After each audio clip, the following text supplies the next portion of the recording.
अस्सलाम वालेकुम नाज़रीन, आप देख रहे हैं प्रोग्राम खबर ये है और मैं हूं आपके साथ उस्मान ओमान। आज जिन मौज़ूआत पर हम गुफ्तगू करने वाले हैं, एक नज़र उन पर।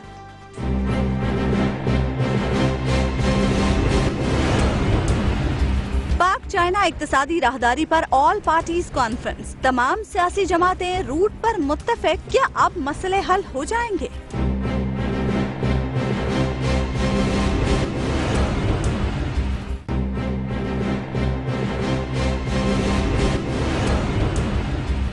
खैबर पख्तूनख्वा में 10 साल बाद कल बल्दियाती इंतखाबात का मैदान सजेगा, तमाम तर तैयारियां मुकम्मल।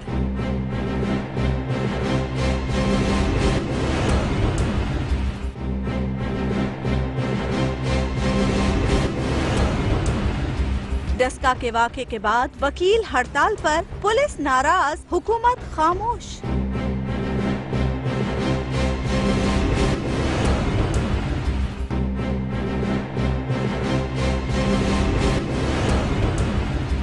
सऊदी अरब में 8 रोज में दूसरा खुदकुश धमाका, 4 अफराद जाँ बहक।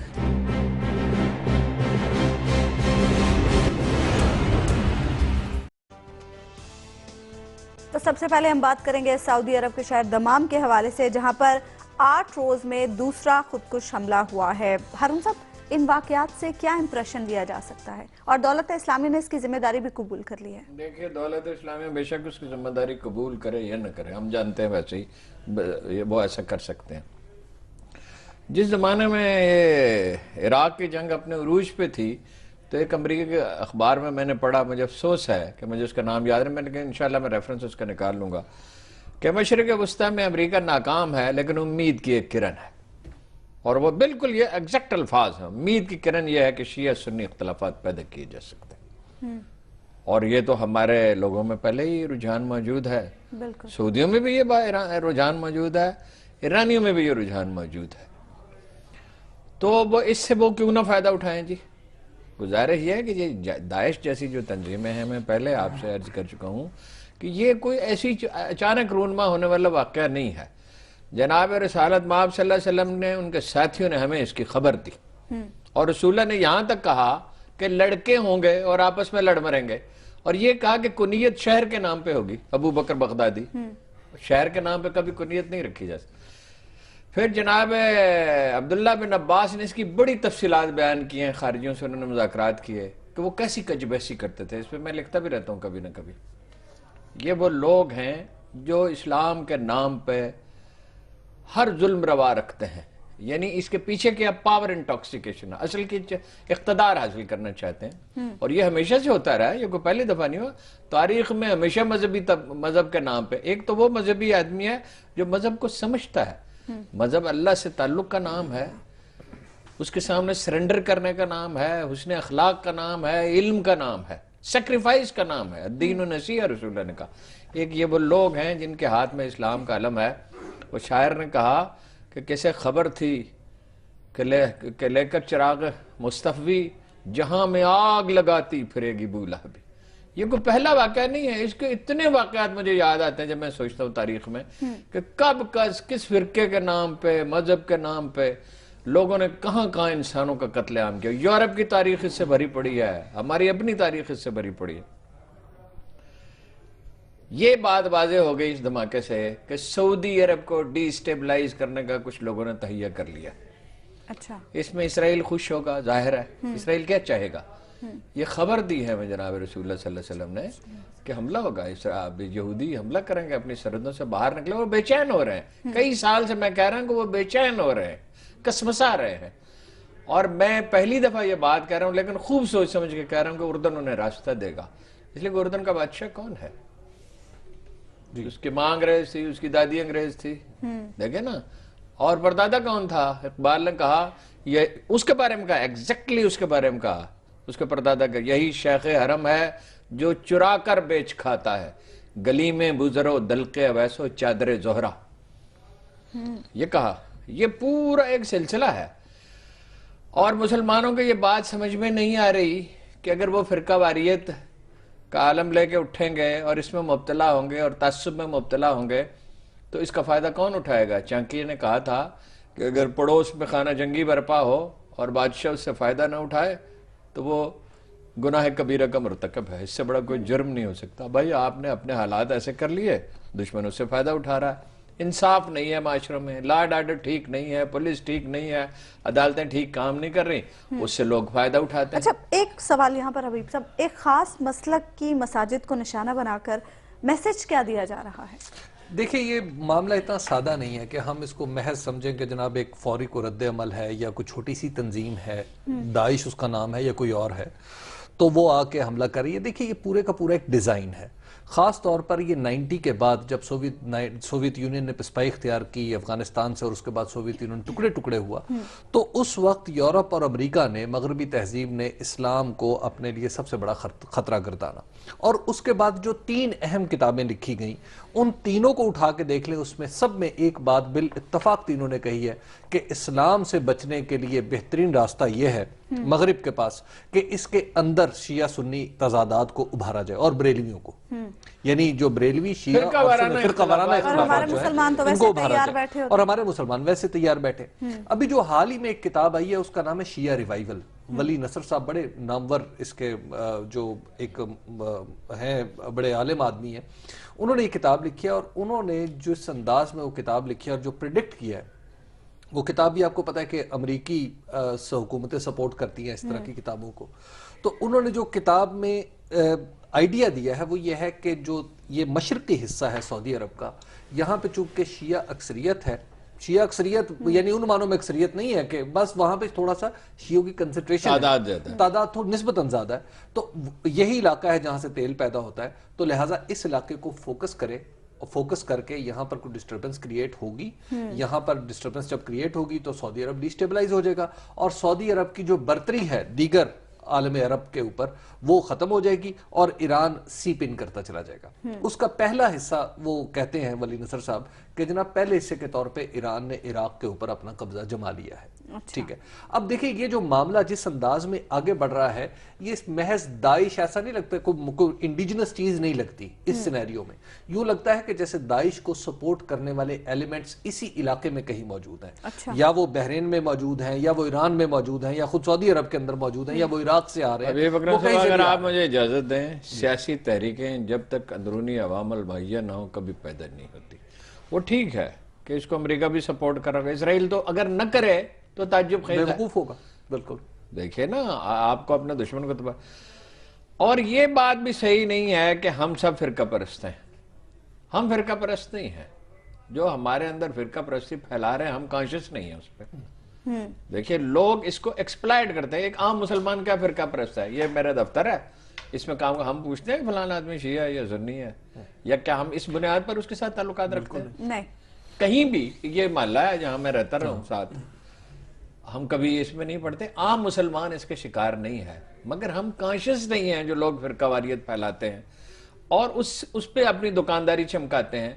सवाल ये है कि ये फिका तो बाद की पैदावार है सारी। बिल्कुल, जनाब रिसालत में आपके जमाने में और पहले 30, 35, 40 बरस के जमाने में कौन सा कोई फिरका था जी? कोई फिरका नहीं था, बिल्कुल नहीं था हारून साहब। अच्छा, ये अभी कुछ फिरके तो अभी पिछले 150 साल की पैदावार है। तो क्या कहीं खुदा ने कहा है कि फलां इमाम को मानो, फलां फिका को मानो? कहा है कहीं? कुरान में कहीं लिखा हुआ है? लेकिन हारून साहब, अगर हम वाकयाती एतबार से देखें तो पिछले कुछ अरसे में हम देख रहे हैं कि हमारी मुसलमान मुल्कों की हुकूमतें इस खेल में उलझ गई। अभी पासदारान इनकलाब ईरान के जो सरबराह हैं वो फरमा रहे हैं कि जनाब अगर सऊदी अरब ने कुछ किया, यानी अभी उनका महज मफरूजा है, सऊदी अरब ने कुछ किया तो हम उसे उसके पत्थर के दौर में धकेल देंगे। अब ये है, सिर्फ उन्होंने कहा, खामनई ने भी कहा, खामनई साहब लेकिन अरब भी यही कर और अरब भी यही कर रहे हैं। इसमें इंसाफ से काम लेना चाहिए। अरबों ने यह किया कि ईरानी इनकलाब को बर्बाद करने के लिए सद्दाम के पुश्त पर खड़े हो गए। उससे इराक तबाह हुआ, उससे कुवैत तबाह हुआ। $2000 बिलियन का लॉस था पहले 7-8 वर्षों में। सऊदियों ने पेशकश की कि तावाने जंग देने के लिए तैयार है, इमाम खमीनी ने तस्लीम नहीं किया। नफरत एक दिन में गहरी नहीं होती, याद रखिए। पहले शिकायत पैदा होती है, फिर गीबत होती है, फिर बुग़्ज़ व अनाद में ढलती है, फिर जत्थेदारी होती है। ये हमेशा एक प्रोसेस होता है, इंडिविजुअल हो या कौम हो। अभी ये अमीर कुवैत ने कॉन्फ्रेंस बुलाई वहाँ कुछ निस्बतन माहौल साजगार था, होश के इन्हें नाखन लेने चाहिए वरना इसराइल इन पे चढ़ दौड़ेगा। बिल्कुल। और जिस तो अंदाज में यानी देखिए, सऊदिया का जो डर था कि सऊदिया को डिस्टेबलाइज करने की कोशिश की देखिए वो जाएगी, तो हो रहा दुरुस्त था। है, बात यह है कि वो तो हो रहा है और ईरान ने इसमें एक पोजीशन ले रखी है। आप ये तस्वुर आप करिए कैसे ना कह सकते हैं कि ईरान ने पोजीशन ले मशरकी सकी? मशरकी सऊदीया में ईरानी सिर्फ ये है ना जी जज्बाती है, उसका ऐलान भी करता है। मंतका सऊदी और अरब बाद के जुमले तो ऐसे हैं कि दोहराए नहीं जा सकते जो इंटरनेशनल मीडिया सऊदी अरब के रिपोर्ट कर रहा है, लेकिन अरब भी यही कर रहे हैं, सऊदी दोनों अरब एक ही के काम कर रहे हैं। मंतका शर्किया में अगर किसी भी किस्म की गड़बड़ होती है तो उसका वाहिद बेनिफिशियरी ईरान होगा, अच्छा, उसका कोई क्यों और ईरान में बेनिफिशियरी क्या नहीं होगा। मुसलमान नहीं रहते? देखिए हबीब मसला अकरम ये है कि साहब- ईरान भी ये समझे हबीब अकरम कि साहब, दूसरे मुल्कों में बात मुसलमान सुनिए, रहते हैं, उसका आखिरी बेनिफिशियरी इजराइल है। उसका आखिरी बेनिफिशियरी इजराइल होगा। ईरान के पास वो कौन सी तो ताकत फिर- है कि पूरे इलाके को कंट्रोल तो कर फिर- लेगा? इस्माइल सफी के जमाने में ये कोशिश उन्होंने की थी। वो आज भी उसी कोशिश मेरी बात बिल्कुल सुनिए, की थी। 400 साल पहले उन्होंने कोशिश की थी, उसका अंजाम क्या था? मुंह की खानी पड़ी। शिबानी खां को मार डाला इस्माइल सफी ने, जिसने बाबर को हरा दिया था। न आखिरी नतीजा क्या निकला? जिसकी जितनी ताकत होती है वो उतनी उससे फायदा उठा सकता है। उसका बेनिफिशियरी इजराइल है, ईरान नहीं है, ना अरब है। जब पासदाराने इनकलाब इस तरह का ऐलान करेंगे कि जनाब ईरानी सिक्योरिटी जो है वो सिर्फ हमारी सरहदों के अंदर नहीं है, हमारी सरहदों से बाहर भी है, हबीब साहब, तो यहाँ इसका पर मतलब क्या है? क्या सोचने खित्ते में की- हर आदमी खामोश रहेगा? नहीं रहेगा। सोचने की बात तो ये है ना कि आप कह रहे हैं कि इसका बेनिफिशियरी ईरान है, तो फिर एक Apparently। खास मसलक की मसाजिद को निशाना देखिए क्यों बनाया बात जा यह रहा है? है कि जो सियासत है ये बड़ा बेरहम खेल है। सियासत में ना तो खून का रंग पहचाना जाता है, ना अपने और गैर में तमीज की जाती है। सियासत में सिर्फ और सिर्फ मफाद मद्देनजर रखा जाता है। आप देखिए कि आप यमन में क्या हो रहा है, यमन में मफादात की यही तो जंग है ना जो लड़ी जा रही है। कभी किसी बुनियाद पे, कभी किसी बुनियाद पे, कभी कोई किसी को प्रॉक्सी बना लेता है, कभी कोई किसी को प्रॉक्सी बना लेता है। आप ये देखिए कि आप ईरान इस वक्त एक पारिया स्टेट बनता जा रहा है। मुझे माजरत के साथ ये लफ्ज सख्त है, दुनिया और मगरबी दुनिया उसके खिलाफ इस्तेमाल करती है, लेकिन ईरान हैज टू रिविजिट। और एक ब्रेक ले पाकिस्तान लेते को हैं भी यहाँ ये पे हबीब बताना साहब, और पड़ेगा। ब्रेक के बाद आपकी बात को यहीं से आगे से बढ़ाएंगे।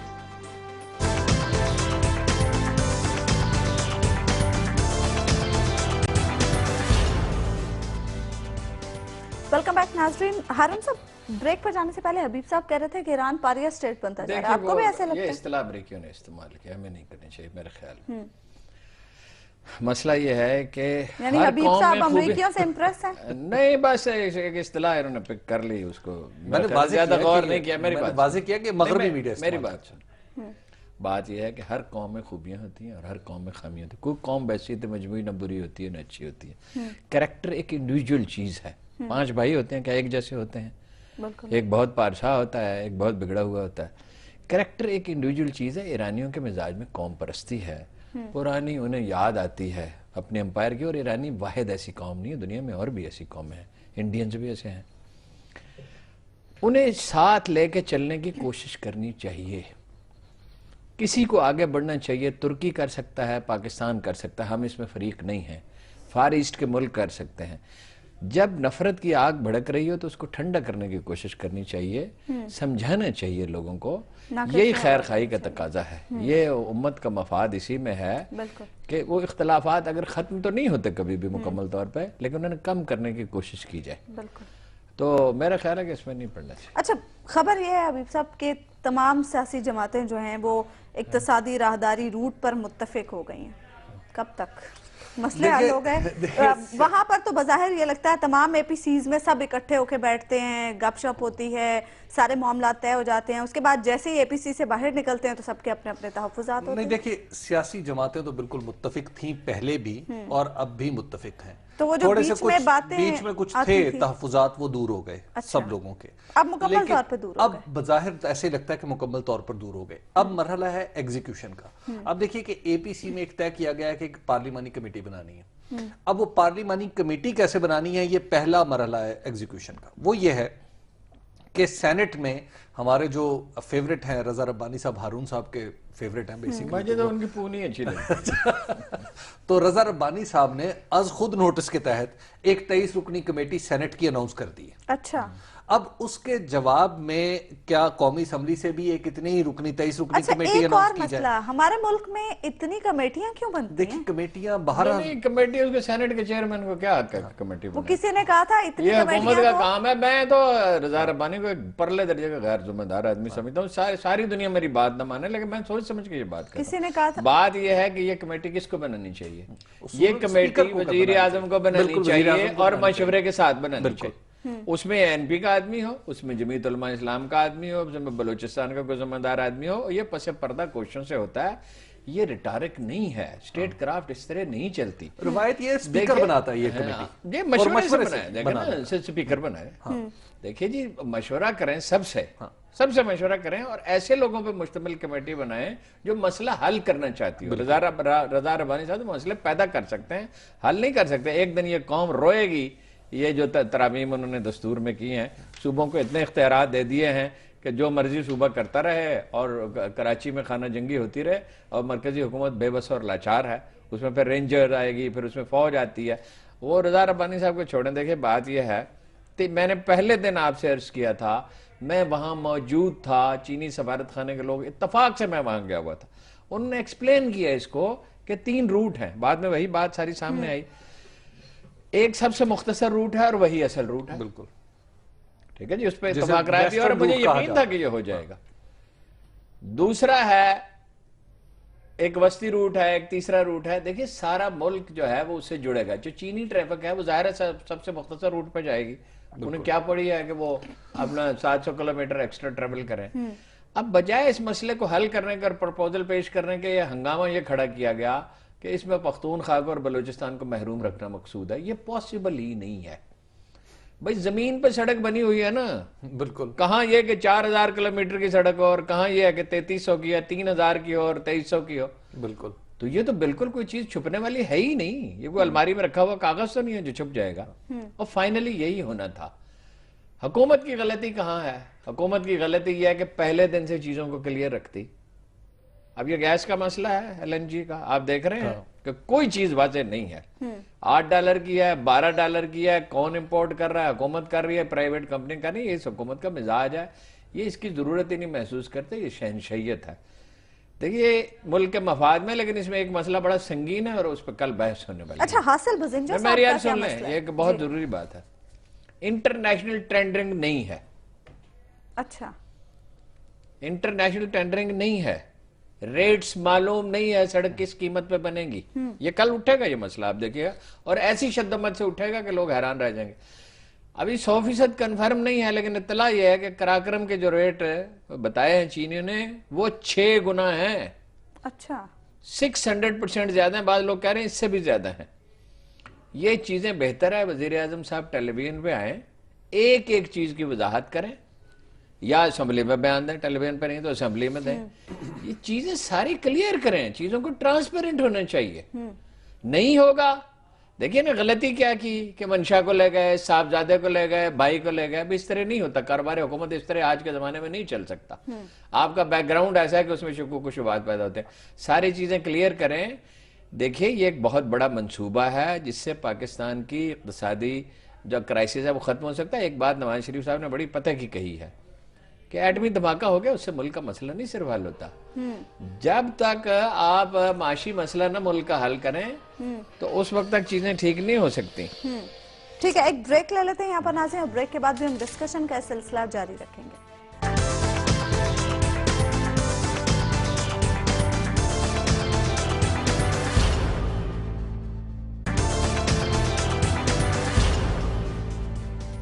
वेलकम बैक नाज़रीन। ब्रेक पर जाने से पहले हम बात कर रहे थे पाक चाइना इक्तिसादी राहदारी के हवाले से। हबीब साहब, ये हासिल बुज़िंजर साहब का मसला क्या है? उनको किस बात की टेंशन है कि बलूचिस्तान पर पख्तूनों का बोझ पड़ जाएगा, या ये हो जाएगा, या वो हो जाएगा? देखिए हासिल बुज़िंजर साहब की पार्टी का नाम है नेशनल पार्टी, और नेशनल पार्टी नाम की नेशनल पार्टी है, दर हकीकत ये नेशनलिस्ट पार्टी है, बलूच नेशनलिस्ट पार्टी है।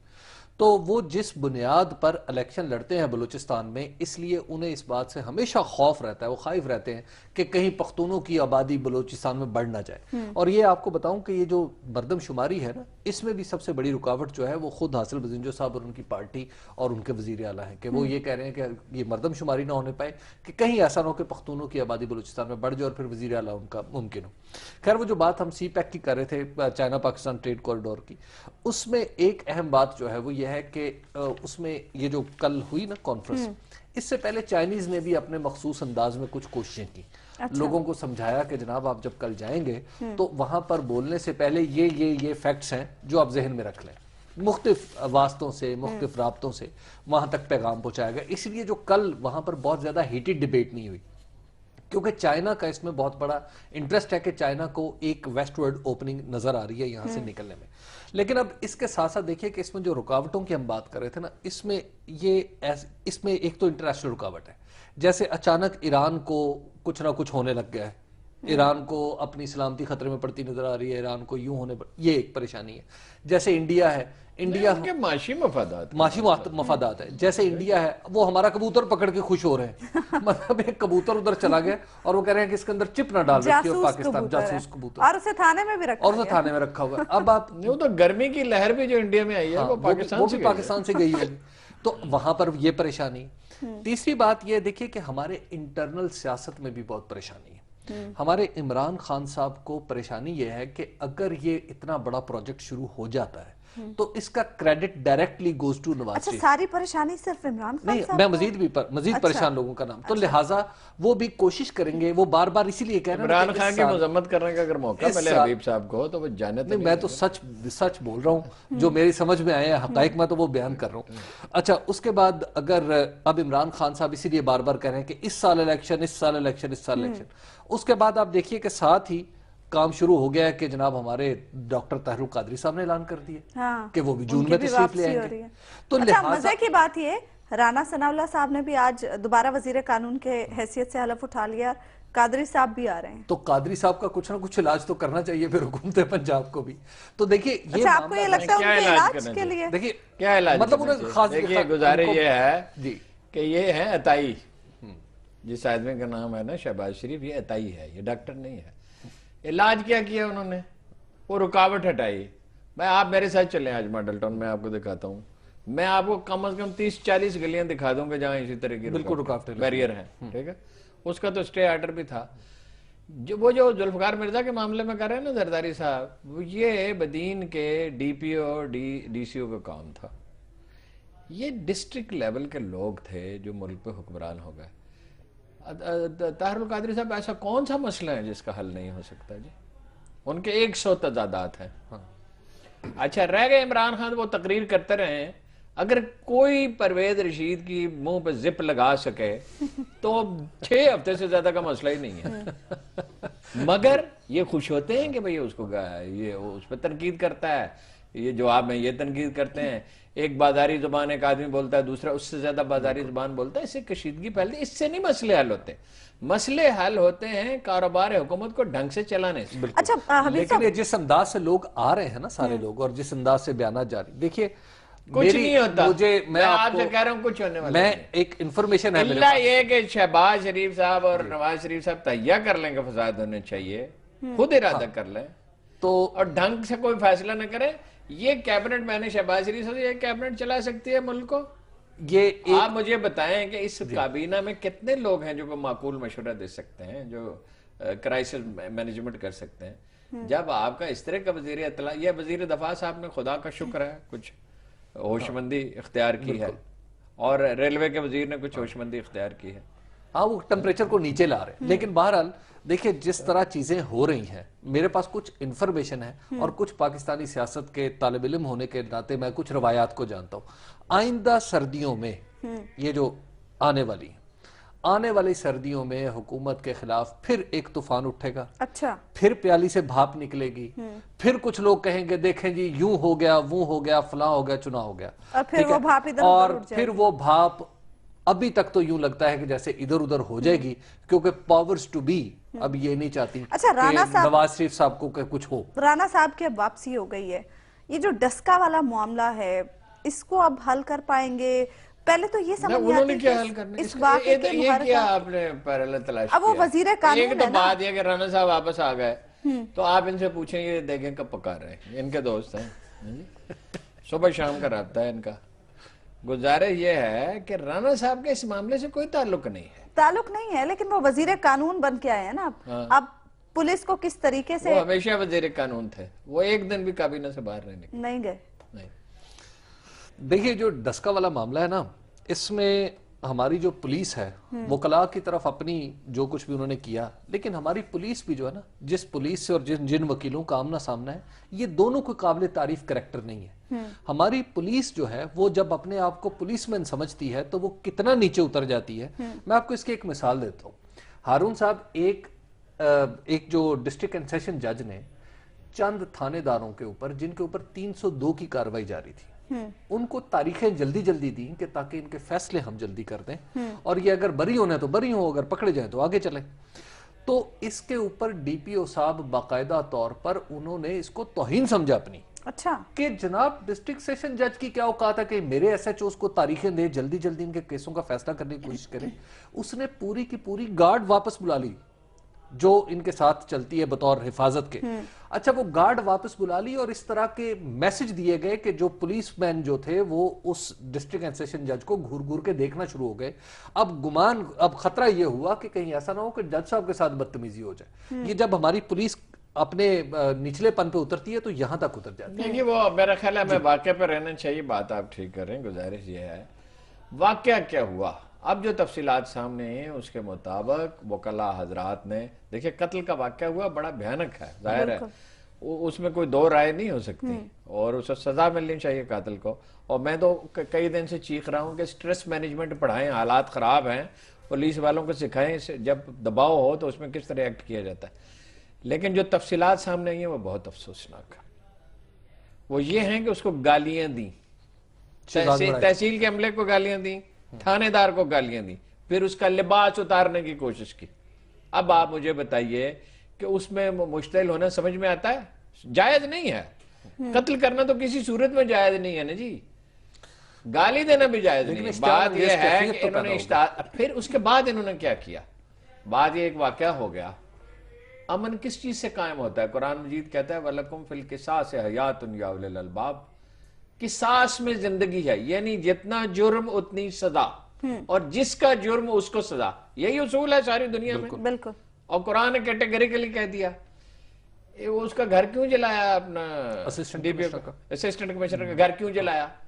فیصل آباد کے تھانے دار کو کیوں مارا؟ بالکل. اسمبلی پہ کیوں حملہ کیا؟ اور اس سے بھی زیادہ المناک بات یہ ہے کہ حامد خان ہے، عاصمہ جہانگیر ہے، سارے لیڈر اس کو جسٹیفائی کیوں کر رہے ہیں؟ ایک بریک لے لیتے ہیں. پولیس کے کردار سے ہم خوب واقف ہیں، مگر وکلا تو اس سے بھی نیچے چلے گئے. ایک بریک لے لیتے ہیں یہاں پر ناظرین، اور بریک کے بعد بھی اس حوالے سے ڈسکشن کا سلسلہ جاری رکھیں گے.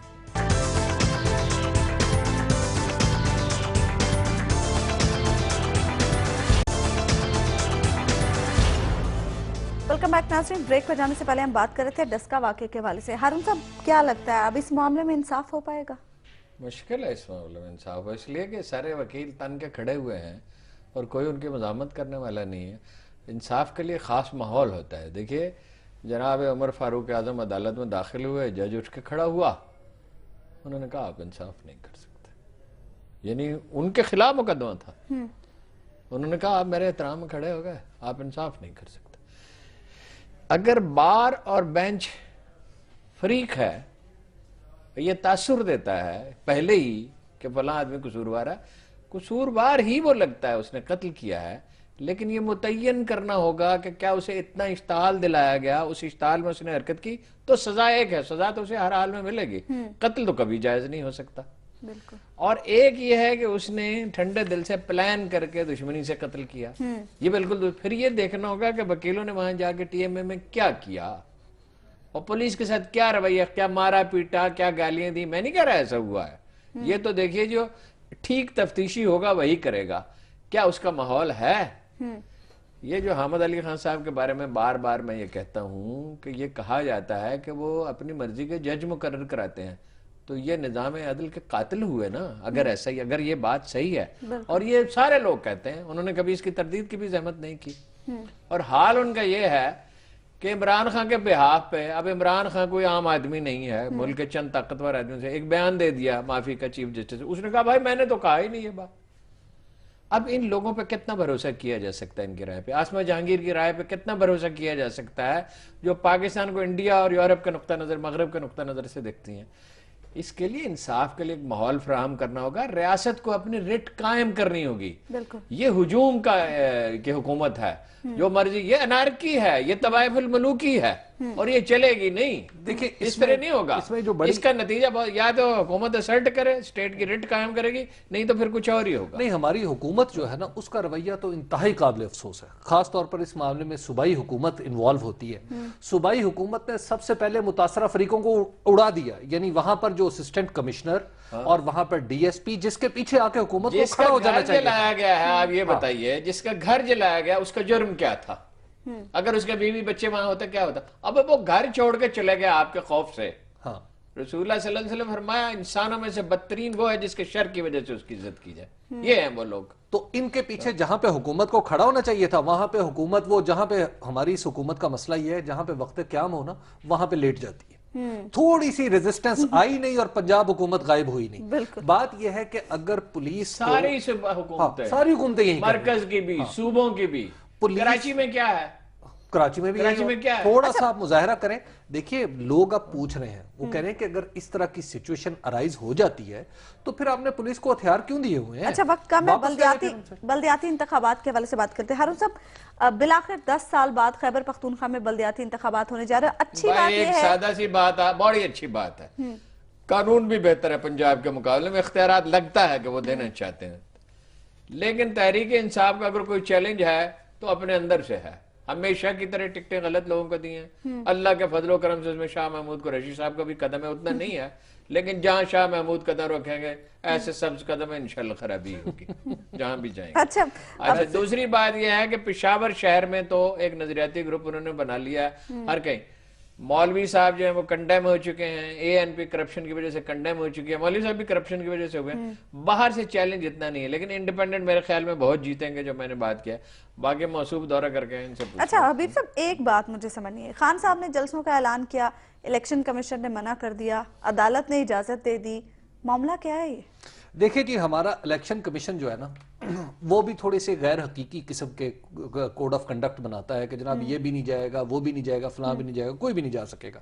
اچھا، اب جب الیکشن کمیشن نے یہ کوڈ آف کنڈکٹ بنا لیا تو ایک فیصلے میں لاہور ہائی کورٹ سے انہوں نے کہا کہ جناب آپ جائیں وہاں پہ کوئی ترقیاتی کام کا افتتاح نہ کریں۔ اب یہاں پر سوال یہ پیدا ہوتا ہے کہ کیا الیکشن کمیشن کا کام ہماری ہائی کورٹس کیا کریں گی؟ اگر ہماری ہائی کورٹس نے یہ کام کرنا ہے اور پھر آپ الیکشن کمیشن بھی وہیں پہ قائم کر لیں، الیکشن کمیشن ان سے پوچھ لیا کرے کہ جناب اس پہ مہر تصدیق ثبت کر دیں کہ یہ حکم جاری کرنا ہے یا نہیں کرنا۔ اور پھر خاص طور پر جب جن عدالتوں میں اس طرح کے احکامات جاری ہو رہے ہوں کہ جناب یہ سڑک پکی کرنی ہے، تم کون ہوتے ہو سڑک پکی کرنے والے؟ اچھا جی، یہ میں نے سڑک کھودنی ہے، تم کون ہوتے ہو سڑک کھودنے والے؟ جب اس طرح کے سوالات اٹھیں گے تو بڑے ادب کے ساتھ پھر شاید وہ ادب و احترام کا وہ تعلق جو ہے وہ اتنا قائم نہ رہے۔ آپ کی بڑی قدر ہے ہمارے دل میں، بڑی آپ کی منزلت ہے ہمارے ذہن میں، لیکن پھر اس قدر و منزلت میں کہیں کمی نہ آ جائے۔ مطلب یہ ایسا معاملہ ہے جس پہ ہمارے قانون دانوں کو جب فرصت مل جائے مظاہروں سے اور اپنے طاقت کے مظاہروں سے تو پھر انہیں سوچنا چاہیے، اور الیکشن کمیشن کو بھی سوچنا چاہیے کہ وہ بھی بات منہ سے نکالتے ہوئے پہلے کچھ خیال کر لیا کریں۔ ایک بات، دوسری بات دیکھیے، یہ جو الیکشن ہو رہا ہے نا اس میں کے پی کے میں، یہ بڑا اچھا نظام ہے، بالکل اگری، اور اس میں جو اختیارات دیے جا رہے ہیں وہ اس اعلان کردہ اختیارات سے کم ہے جو عمران خان صاحب فرماتے رہتے ہیں، لیکن بہرحال اس میں بڑا ایج ہے پاکستان تحریک انصاف کو، اور وہ جیتتی ہوئی نظر آ رہی ہے۔ نمبر 1 حکومت اس کی، نمبر 2 آروز بھی اس کے ہیں، نمبر 3 اس کے آروز کے پاس 30 مئی کے بعد اگلے 7 دن اس کے پاس ووٹوں کے تھیلے پڑے رہیں گے، اس کے اوپر بھی اعتراض کوئی نہیں ہوگا۔ یعنی آپ کہہ رہے ہیں کہ دھاندلی ہوگی؟ میں تو کچھ نہیں کہہ رہا جی، میں دھاندلی کہہ کے میں نے مرنا ہے۔ اچھا، اس کے بعد پھر آپ یہ دیکھیں کہ ورنہ تحریک انصاف کی مذمت کرتے ہوئے آپ کو 2-3 ہزار سال ہو گئے تو آپ کو کیا نقصان پہنچا ہے؟ وہ میسج بھیجتے ہیں صرف، پھر اور آپ کی اطلاع کے لیے عرض ہے کہ مجھے بھی بھیجتے ہیں اور مجھے 1 گھنٹہ پہلے ایسا میسج بھیجا کہ مجھے وہ بڑا ہی تھاندار یاد آ گیا کہ میرے سامنے ہوتا تو میں ایک تھپڑ اس کو رسید کرتا. وہ میسج بھیجتے ہیں اور کیا کرتے ہیں. تو پھر جو ہمارا الیکشن کمیشن ہے وہ بھی کوئی پوچھ تاچھ نہیں کر رہا. وزیر اعلیٰ کا جہاں دل چاہ رہا ہے وہاں ترقیاتی اسکیموں کو اعلان کر رہے ہیں. کل پھر بلدیاتی تو انتخابات سارے ہیں. چیزیں لہٰذا یہ سارے معاملات جو ہیں فضا بھائی فضا ان کے حق میں ہے, انصاف کی بات آنے والے کل کے بعد پھر دیکھو. دیکھا جائے گا لیکن کہ ہوتا تحریک کیا ہے. انصاف کی تباہی کے لیے تحریک انصاف خود ہی کافی ہے. چلیں پروگرام کا ان کو وقت باہر سے ناظرین، کسی چیلنج کی پروگرام کا ضرورت وقت نہیں. یہاں پر ختم ہوا. آپ سے ملاقات ہوگی انشاءاللہ کل اللہ نے کے بعد.